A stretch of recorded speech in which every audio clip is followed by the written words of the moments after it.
It's Homeland's greatest export. It's the ridiculously talented Damian Lewis.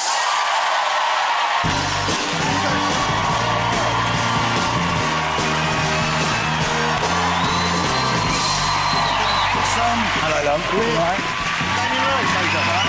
Great to have you here, Damian. Sit down, get comfortable. Wow. Looking dapper, looking very dapper.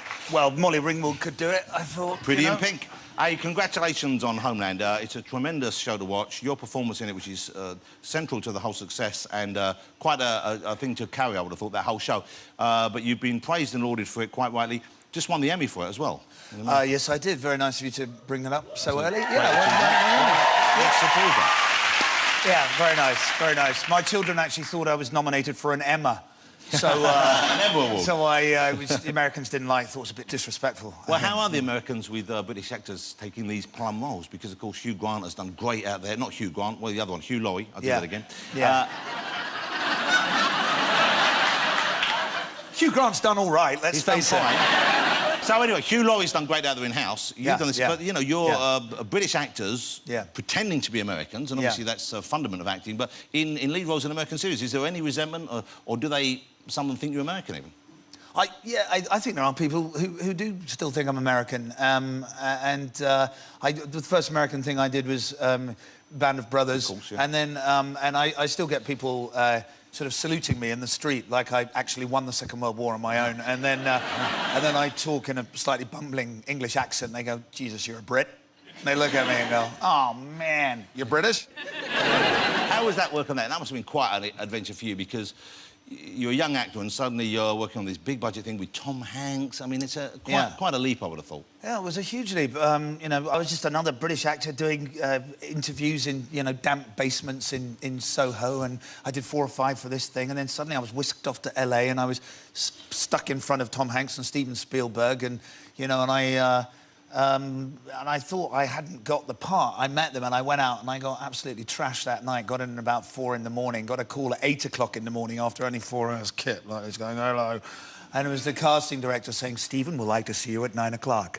I went, really? Didn't I see them all yesterday? They said, Stephen would like to see you at 9 o'clock. So I had like 4 showers, about 16 cups of coffee, and I went in slightly sort of shaking.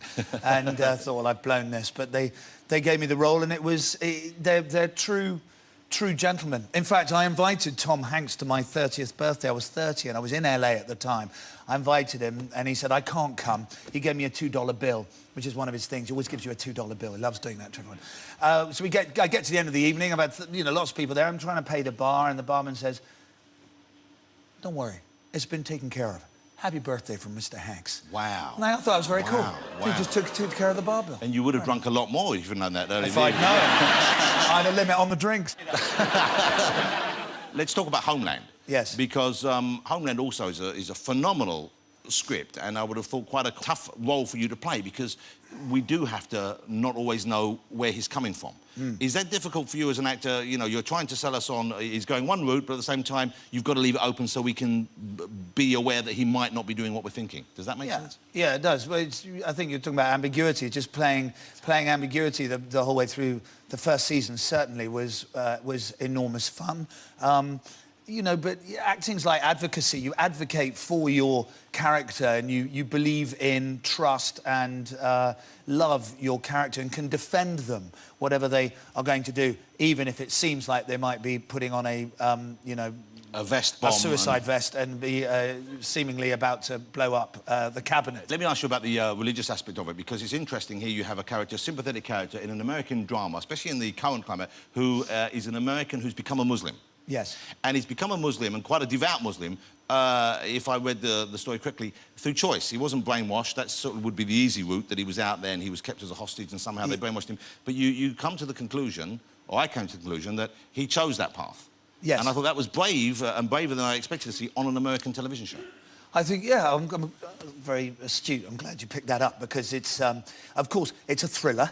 And so the American Marine who starts worshipping Allah and turns to Islam obviously is going to be, in the context of a thriller, a suspicious character. So he is, but I stated very clearly at the beginning, before I even accepted the job, that I'd feel uneasy if there was any lazy associations drawn between violence and Islam, and wouldn't it be more subversive if actually Islam became something that was sustaining for him, was a force for good in his life, and had a sort of poetic even and you know, really influential role in his life that would be nurturing for him. I'm not up to date, so please don't talk any more about the new episodes.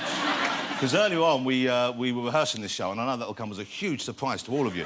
But they said, here, let's have a little clips you might show, and they showed a clip, and it's an episode I haven't seen yet, OK? But it's been out over here, but I'm not up to date. So just in case there's anyone else out there, like me, who isn't up to date, I'm going to spoil it for you too. Have a look at this.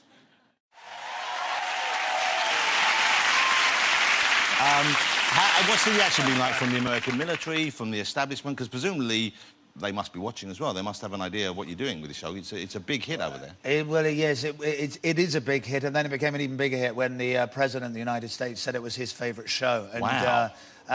So then it was sort of, yeah, it was quite exciting. And then I worried I hope he's not basing their foreign policy on it. I know, yeah. We all started to worry even more at that point. And then, amazingly, really because of the success of the show, I was invited to the White House for dinner, and then I was expecting to be sat next to the toilets, and I ended up being at his table, sitting opposite him. Wow. And found myself asking him and Mr. Cameron, who was sitting next to him, you know, hold on, well, now you've taken the shine off the whole evening. Yeah, he did turn to Dave and said, have you seen the show? And our Prime Minister went, no, well, it's, you know, we're only on the first season at home, we're only on episode 2, and, but Sam did find it on demand, and we were watching it while I was getting into my tux before dinner. So they were in their bedroom upstairs, sort of putting on, and said, darling, could you fix the tie? And just sort of looking at the first episode. Oh, dear, that chap, he's strapped a bomb on himself. And so the President is a fan, he watches it and he's... Yeah, it turns out he's a huge fan, and he said, I said, when do you watch it? And he said, aren't you supposed to be running the free world? And he said, well, on Saturday afternoons, Michelle, she takes the 2 girls, they go play tennis.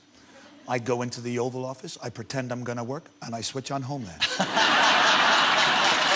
it was great. So presumably, and at the end of the evening, when you have a dinner at the White House, do you get a goodie bag, or do you...? I had to sign a box set of Homeland. Apparently the President wanted a signed box set of Homeland, and the Teamsters for Obama, which is a union out in the States, and they were keen to support Obama. They said, could you just sign this? And Claire Danes had written something really lovely and sweet, saying, I was a fan of yours long before you were a fan of ours. I thought, God, that's really stylish. Wow. And I thought, God, think of something great and something funny. Classy, yeah, something classy. And I went from one Muslim to another.